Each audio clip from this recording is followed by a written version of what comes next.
Namaste, Suprabhatam everyone. Wish all of you a great Sankranti, the festival of new beginning. And today we are live once again. Yes, we are live again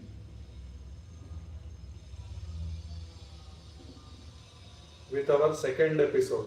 We deliberately we delayed this episode because of Sankranti, and we wanted to discuss this second match today because today's participants are very interesting.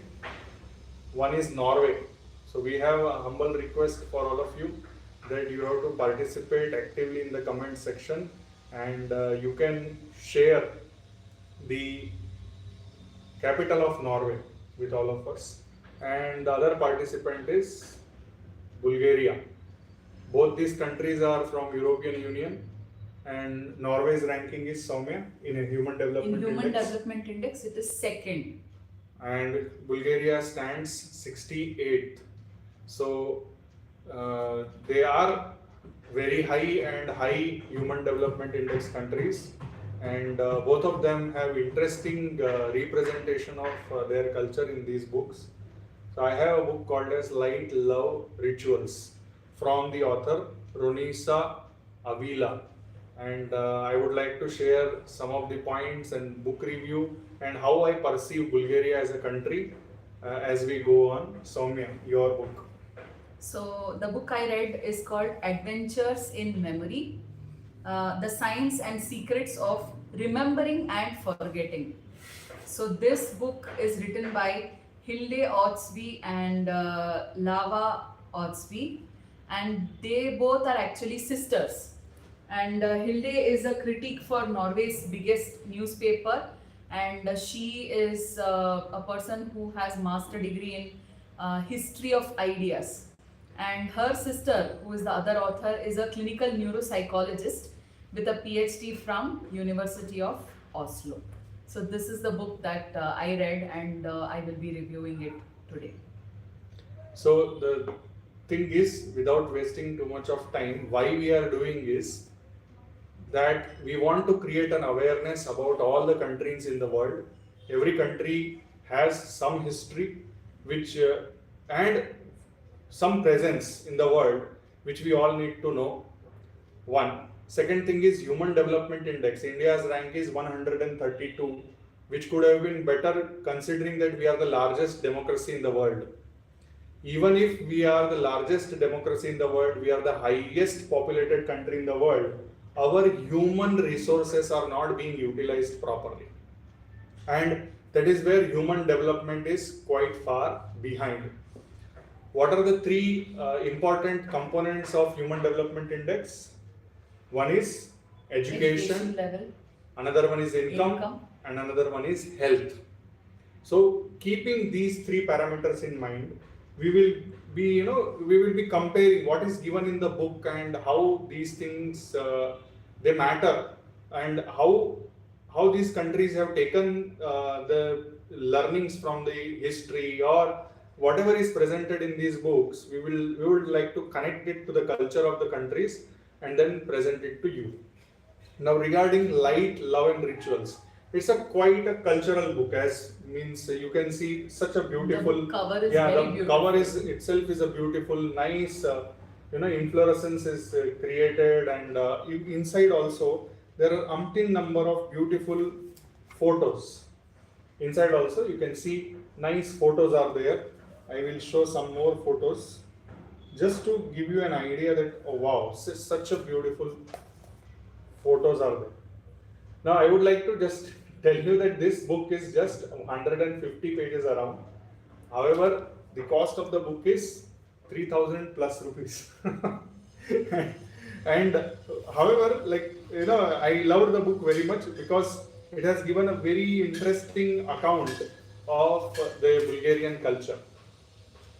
Now you will think that Bulgaria is thousands of kilometers away from our country, and the culture might be different. No, it is not. So We know in our villages there are various Varshikotsavas which go. Today itself is our festival called as Sankranti, and they have a very similar festival called as Survaki. They have a very similar festival called as Survaki. And these festivals are based on Mother Nature, based on sun, moon, fire, so on and so forth.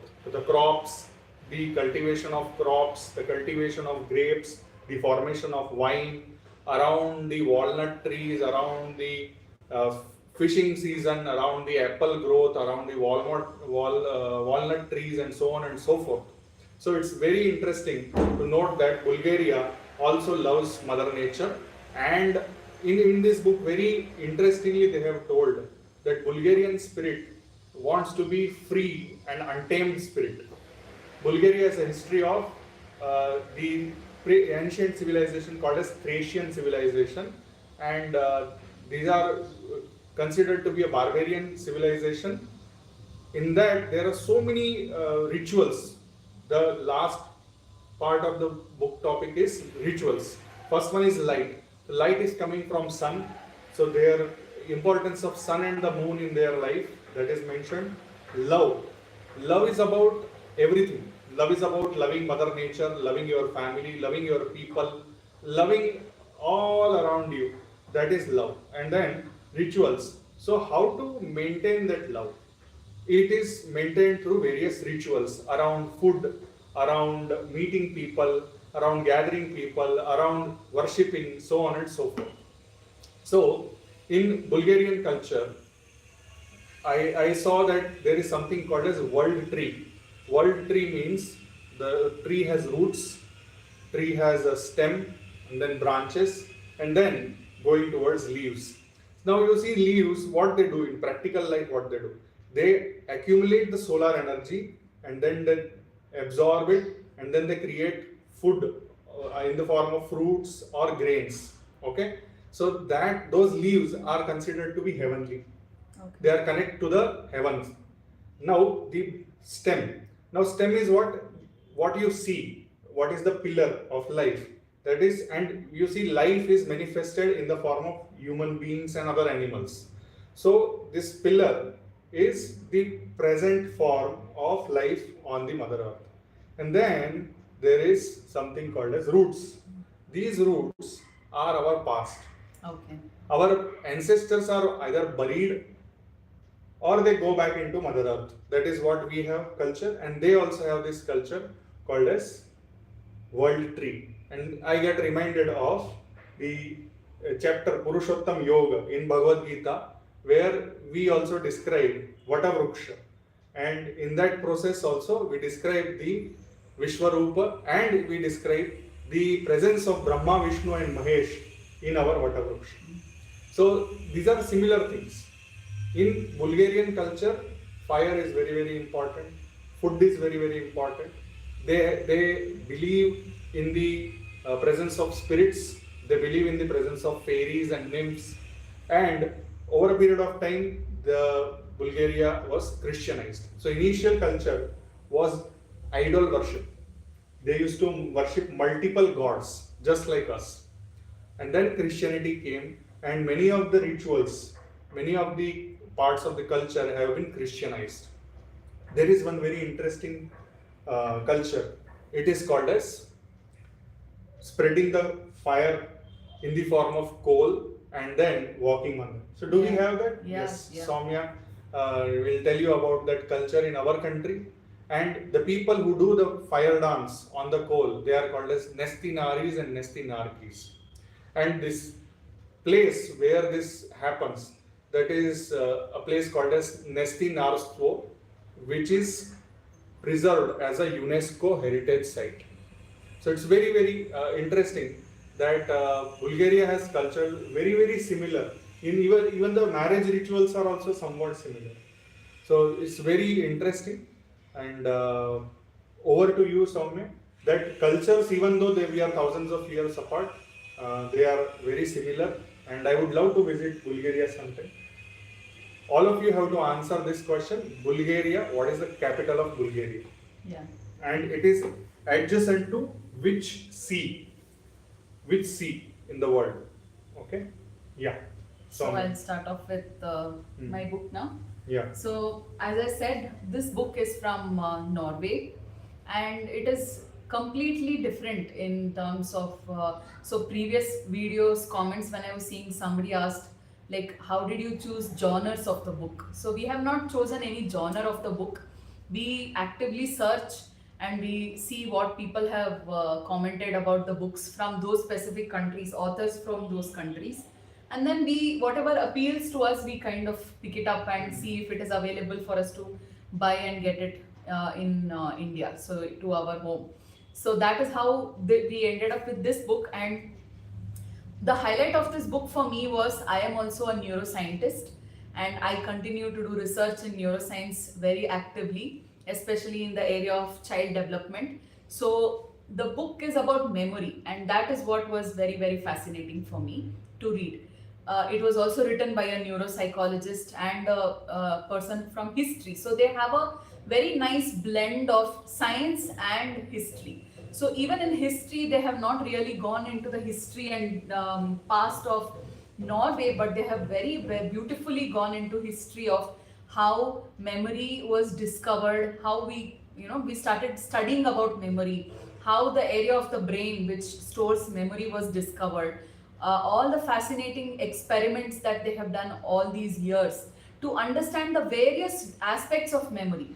So one example that I really wanted to highlight was how they did experiment of understanding how our memory works, where a group of people had to memorize something and stand on the land and reproduce it, and then there were a group of people who had to dive into minus 20 degrees Arctic water, which obviously in Norway it will get so much cold.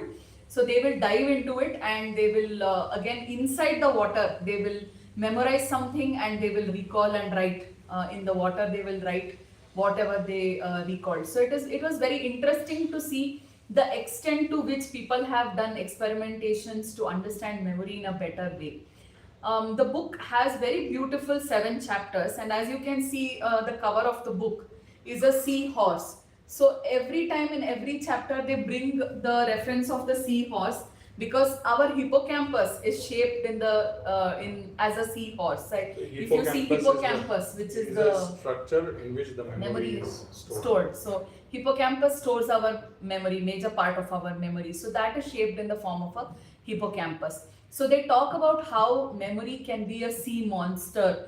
They talk about how memory can be a beautiful experiment. They talk about how memory can be like a cuckoo's nest. I will just pause you here, considering the memory part.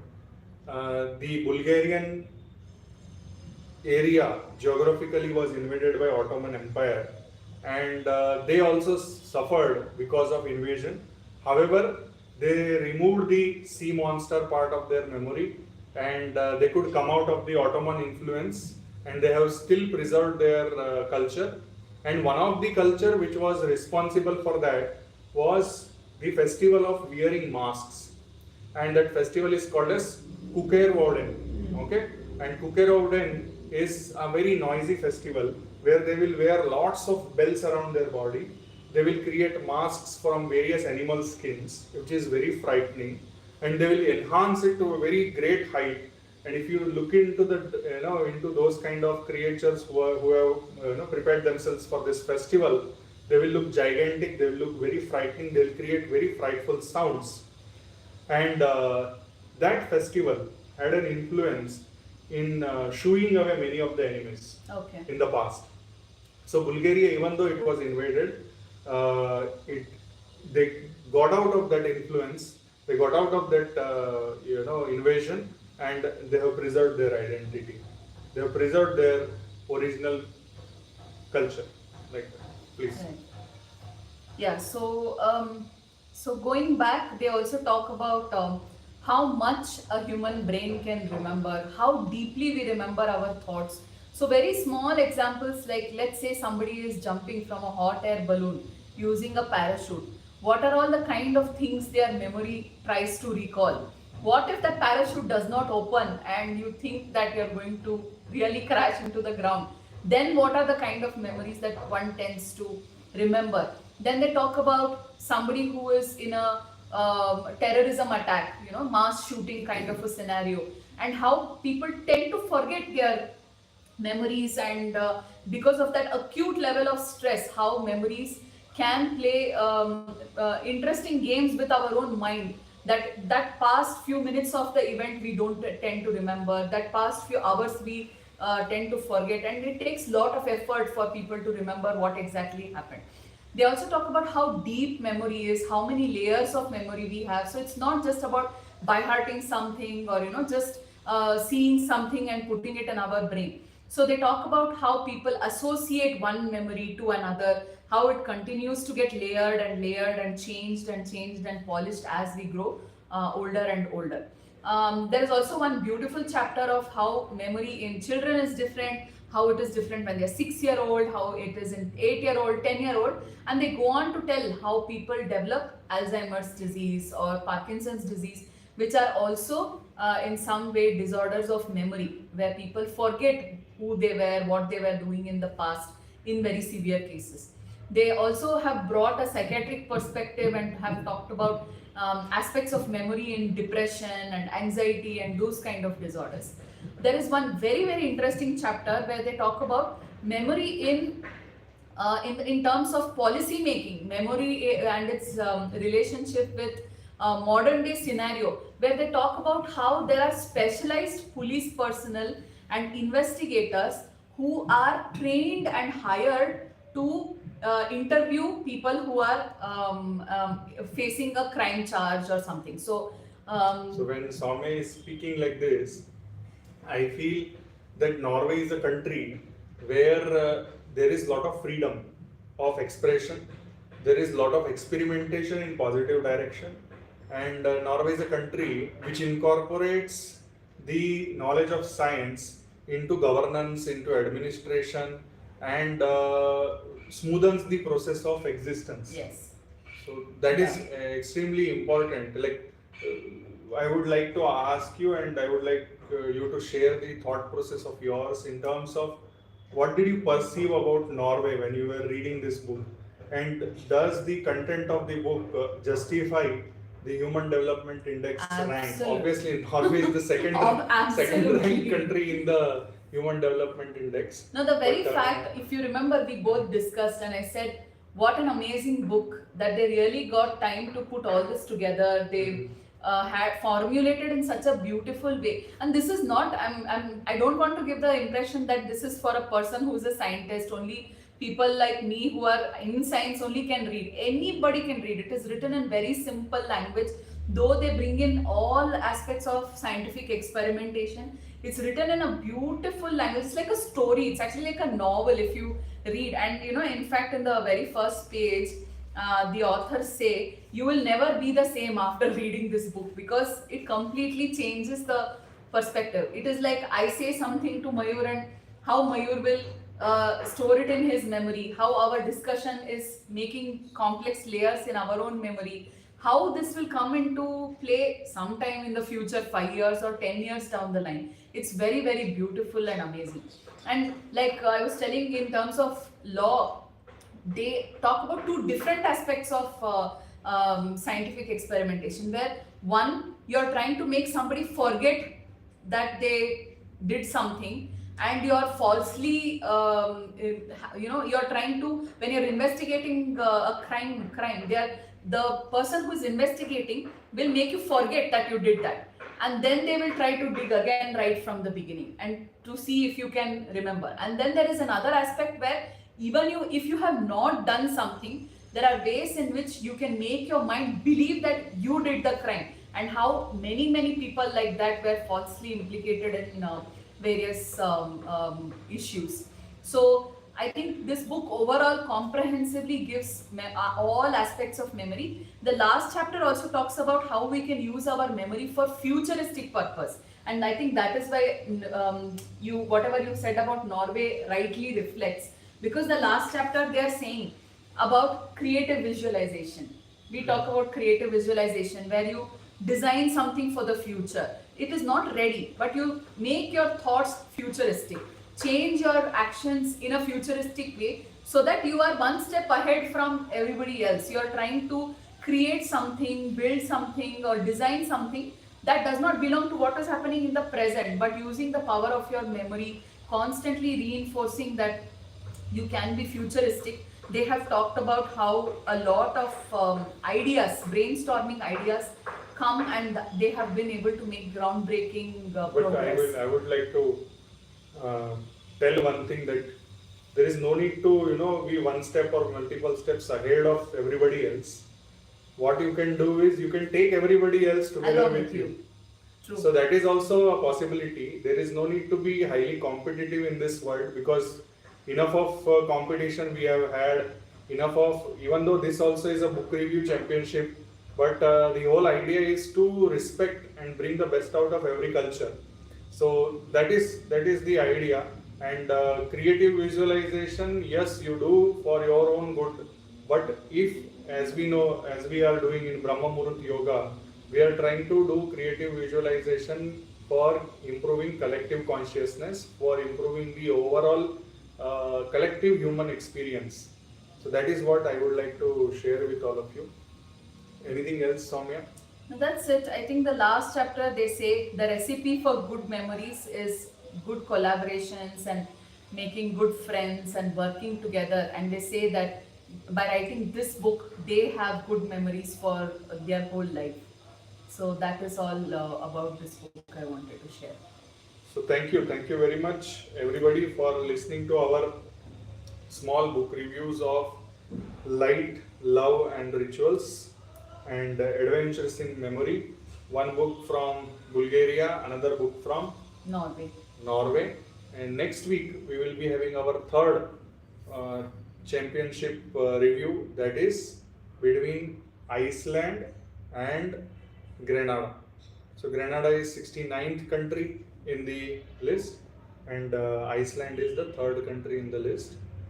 We will see how it goes. We already have got both the books.